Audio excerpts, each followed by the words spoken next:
Hello to you, my friend. Hello to you. Today I am going to do another ramble about my interests video because I have many hobbies and interests, especially in terms of fiction, so I'm just going to ramble. I brought from four various things from four various franchises to just share with you guys. So I'm going to just ramble today for those of you who enjoy ramble videos, and I apologize about my teeth. I have just ate a muffin, a chocolate muffin, so yeah, and yeah, I just filmed that breakfast video which was published earlier this week, and I'm on a tight schedule today, so I haven't really had time to just go in and brush my teeth, which I normally do before I film, but you'll learn to live with it, even if you see some pieces of chocolate muffin in my teeth. Anyway, I think we should get going. As said, welcome to another video. I am Vitlesmar, and I just have a short update before we begin. For those of you who are not interested in channel updates, just skip over this part. But for those of you who are and were part of the channel's community, you can now run for the position chair of the Muffin Club. And the Muffin Club is something I'm going to establish, and you can run for an election to the chair of this position. I published last week a long info dump community post and video about it, but if you have at least 2 positive comments on my channel before this week, then you should qualify anyway, so you don't really need to read a long info dump. You should most likely qualify. So long as you have 2 positive comments on my channel before this week, you most likely qualify anyway, and you can run for share of the club.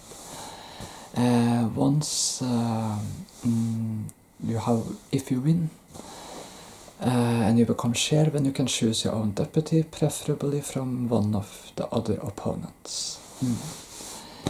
So yeah, the whole first part of the election is beginning today, but the deadline for signing yourself on is Monday 10th of February, so you can sign yourself on to the election by posting a comment announcing your candidature before Monday the 10th of February. Anyway, that's enough about that. Let's just get to the real gist, the real important thing about this video, which is the ramble, okay? So I'm going to begin with, yeah, you know what, I'm going to just take it in the order I put them, just for fun of it. WandaVision is from the Marvel Cinematic Universe. I'm a very big fan of the Marvel Cinematic Universe. I don't think every project Marvel has done is equally great, but there are some greats in them, and WandaVision is one of them. And I also just recently watched Agatha All Along with my sister last week, and the week before that. It was super enjoyable. I think my sister enjoyed it a lot too. And Agatha All Along is the follow-up to WandaVision. So for those of you who don't know, WandaVision follows the couple Wanda and Vision. Once a type of magic wielding witch type of ability thing, I can't explain it. The other's kind of synthetic robot thingy. And they're a couple, and they live in the suburb of Westview within this series. And they live in some kind of weird sitcom-based reality. And so every episode sort of honors various sitcoms from 60s, 70s, 80s, 90s, 2000s, you name it. And there's also a mystery going on. Why are they in a sitcom reality, you know? And the show sort of gradually unravels this mystery as the episodes go along. There are 9 episodes. And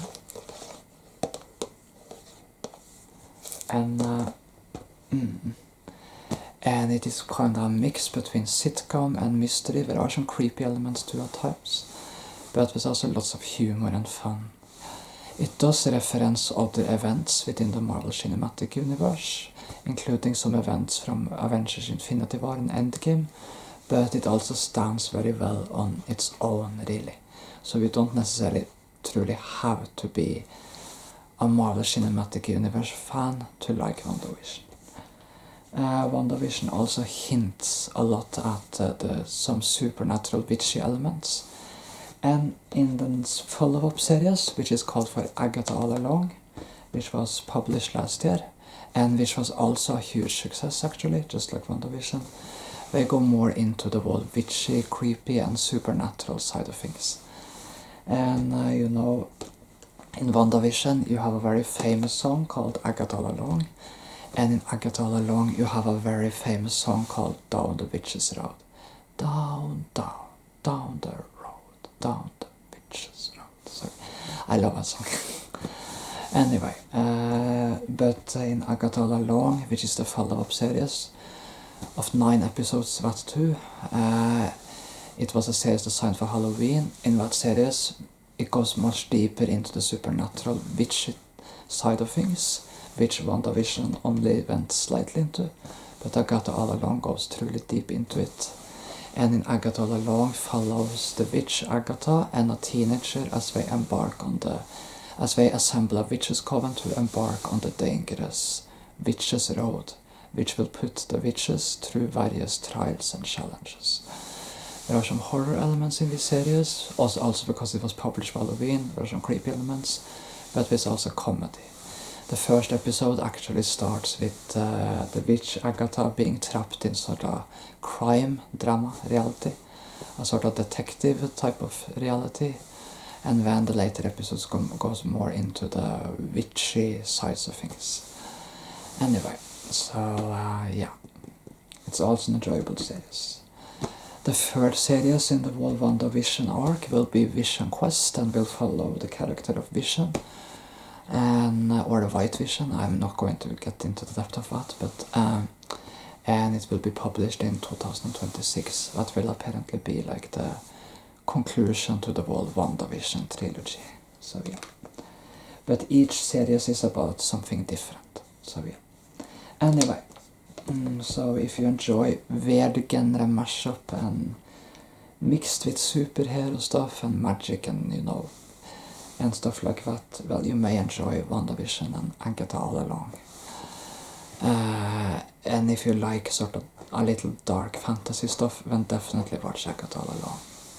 And because it's kind of dark fantasy, supernatural type of series. Anyway, from one type of fantasy to another, Harry Potter. Harry Potter is of course one of the most famous franchises of all time. It follows the boy of Harry Potter. This is the final movie, by the way. It follows the boy of Harry Potter, who at the age of 11 is rescued from his abusive family, his abusive aunt and uncle, and to sort of be invited. He gets a letter and is enlisted into a school for witchcraft and wizardry, a school for witches and wizards, and he's told he's a wizard, he has magical abilities. So he enlisted at that school, goes to classes, learns new spells, gets new friends. But then also has to confront the dark truth about his past, which is that the dark wizard, Lord Voldemort, murdered his parents when he was a baby, and he was the only one who survived Voldemort's killing curse. That's why he is known as the boy who lived. And of course everything builds up to a new war with this dark wizard, who during the franchise find a way to return. And well, he and Harry Potter will meet each other a lot of times over the course of the movies or the books, because the books are of course the original source of all this. And it of course builds up to a full-scale war in the final movies or the final book in the wizarding world between darkness and light. So yeah, it's a very enjoyable fantasy series, and the franchise has inspired so much. There is a lot of history and lore to the series. There is also the Fantastic Beasts trilogy, set like many decades before the events of Harry Potter, dealing with completely other events and within the wizarding world.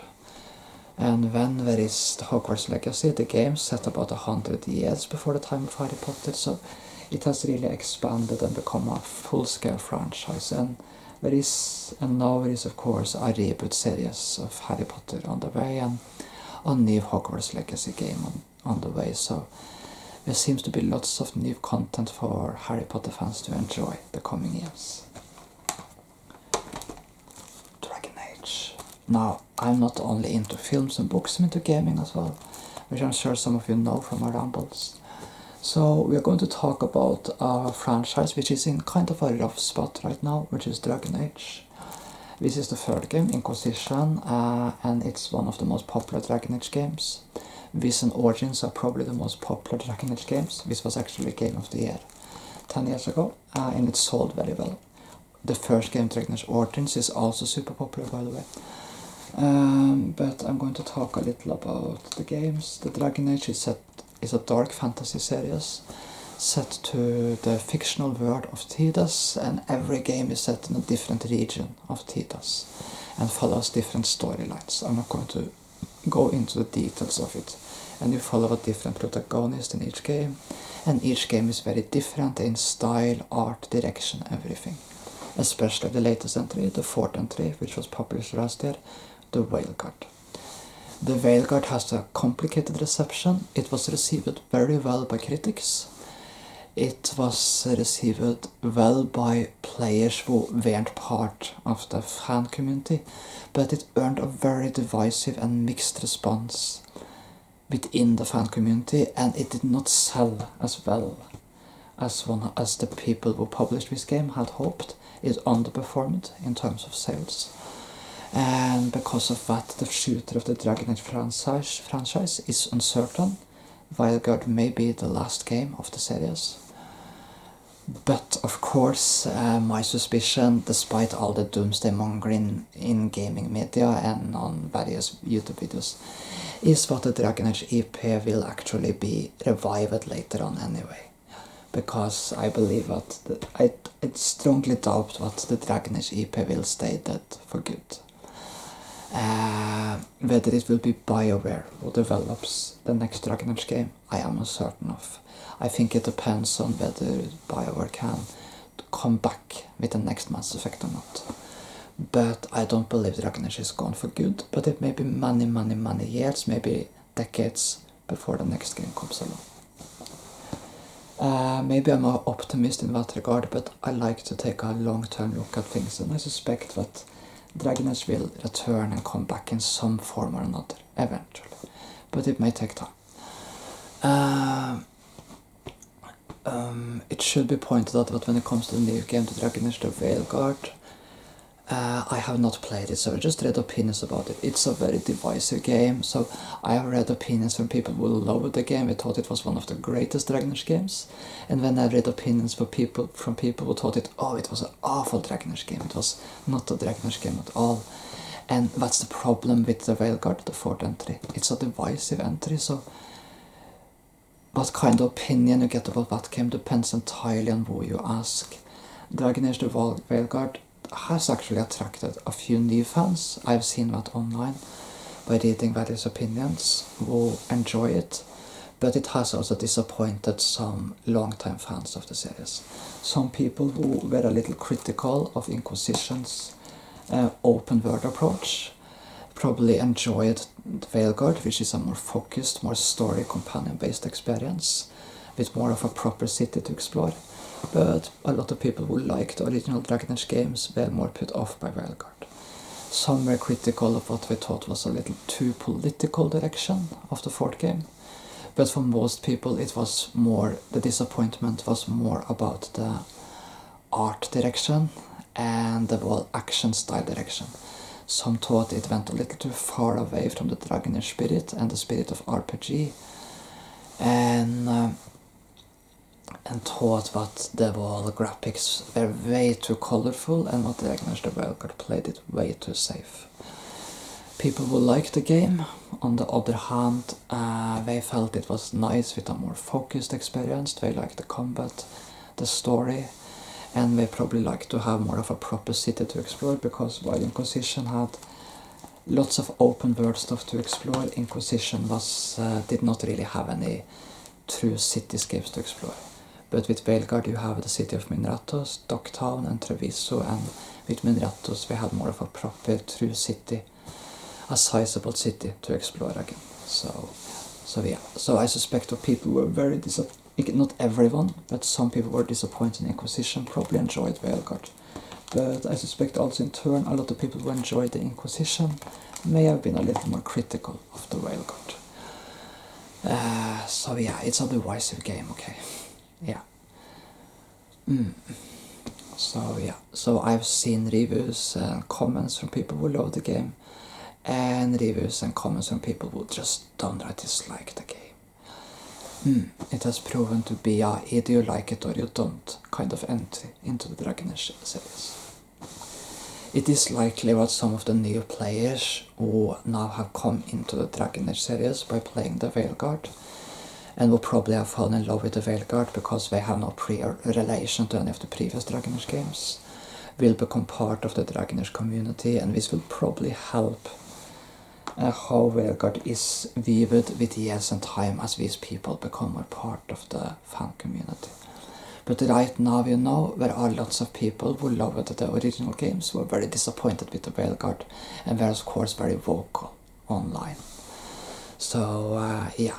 So remember that if you ask someone about the Veilguard, you may get a hate or a love opinion, entirely depending on who you ask. As for the three original games, Inquisition was received very well. There was a part of the fan base who were critical of Inquisition's open world approach. But it was very well received by most at the time of release. Dragon Age Origins is of course still very popular, highly regarded within the fan community and with the players. Dragon Age 2, which had a very small scale city setting, actually flopped at release, but it has since gotten a cult following, and there are actually some Dragon Age 2 fans within the community who really loves Dragon Age 2. And Dragon Age 2 has a small scale setting, but it is also a game which is probably one of the most meta Dragon Age games of all. Dragon Age 2 is truly dark fantasy and really goes into some really meta subjects and themes. So Veilguard was accused of playing it too safe, of not daring venture too deep into the meta themes. Well, Dragon Age 2 can certainly not be blamed for that. In Dragon Age 2 you go deep into the meta and difficult subjects and themes, you know. So in that sense Dragon Age 2 was probably more of a true traditional Dragon Age game. Anyway, but I believe that each game has their own merits in each their own right. Of course I have not played the Veilguard, so I cannot comment about that game yet, but I'm hoping to play it one day. Anyway, then you have the final thing I'm going to ramble about today, Once Upon a Time, which is another fantasy series. I realized I talked a lot about fantasy stuff today. I guess it just was sort of the mood I was in today. And Once Upon a Time is a long series stretching across more than 140 episodes, with 7 seasons, and each episode being like about 40 minutes long or something like that. And so it has a huge runtime, so if you want to watch this series you have to find the time to watch it, and have the time. It's a long series. Long series. It sort of follows all the various fairy tale characters we come to know and love, like Snow White, Cinderella, you know, stuff like that. And the premise is in season 1 and the beginning of the series that the evil queen from Snow White has cast a curse so that she can finally win and banished all the fairy tale characters to a town within Orward in the state of Maine called for Storybrooke.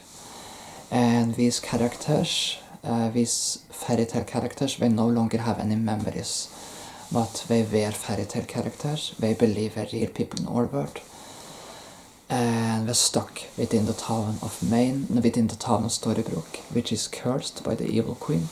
She is the mayor of the town, and she is sort of in charge of everything. And then, you know, one day Emma, the child of Snow White and Prince Charming, arrives in town. She has no idea that she is born from fairy tale characters, as she was sent to Orward as a child and has grown up outside Storybrooke in Orward, so she has no idea who her parents are or anything. but she is brought to Storybrooke by her son, Henry, who has been adopted by Regina, who is the evil queen and the maid of the town. And Emma's mission, although she doesn't know it, but Henry does know it, is to break the dark curse so that the fairy tale characters will remember who they are again, and so that the curse of the evil queen, or Regina, will be broken. Because Regina has made it so that the characters in the town are stuck in a life in which they are not content and happy, just so that she can win, you know, classic villain stuff, you know. So yeah, but Emma is sort of the hero of the story, and it's a battle between her and Regina in the first season. So, and it follows, as the series develops, it follows more and delves deeper and deeper into the fantasy stuff of the series. And after a while they visit the fairy tale lands and stuff like that. It's a nice series, and there are lots of new villains and threats even after Regina. So it's an enjoyable series, but it's a very long series with lots of plot twists and turns all the way. But it's a very exciting series if you enjoy fairy tale fantasy type of stuff. Anyway, I believe I rambled more than enough now. I hope you enjoy my rambles, and as you can see, I enjoy fiction, hobbies, stuff like that. So wish you all the best. Hope you enjoyed my ramble, and thank you for watching. Bye.